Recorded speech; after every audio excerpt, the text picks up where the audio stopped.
شروع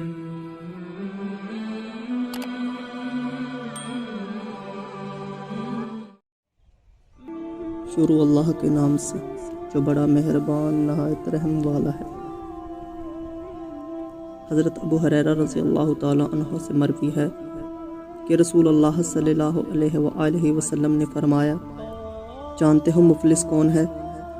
صحابہ نے کہا، ہم میں مفلس وہ ہے جس کے پاس نہ درہم ہے، نہ دینار، نہ کوئی ساز و سامان۔ آپ نے فرمایا، میری امت کا مفلس شخص وہ ہے جو قیامت کے دن نماز، روزہ اور زکوٰۃ لے کر آئے گا۔ ایک شخص آئے گا جسے اس نے گالی دی ہوگی، کسی پر تہمت لگائی ہوگی، کسی کا مال کھایا ہوگا، کسی کا خون بہایا ہوگا، کسی کو مارا ہوگا۔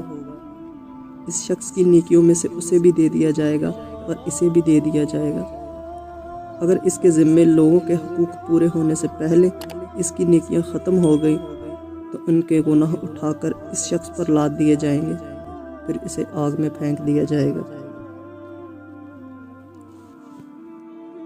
سہل بن ابی حثمہ رضی اللہ تعالی عنہ سے مروی ہے، انہوں نے کہا کہ میں نے نبی صلی اللہ علیہ وآلہ وسلم سے سنا، آپ منبر پر فرما رہے تھے، 7 کبیرہ گناہوں سے بچو۔ لوگ خاموش رہے، کوئی شخص نہ بولا۔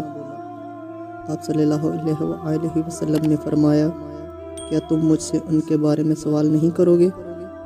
اللہ کے ساتھ شرک کرنا، کسی جان کو قتل کرنا، مقابلے سے فرار ہونا، یتیم کا مال کھانا، سود کھانا، پاک دامن عورت پر تہمت لگانا اور ہجرت کے بعد واپس چلے جانا۔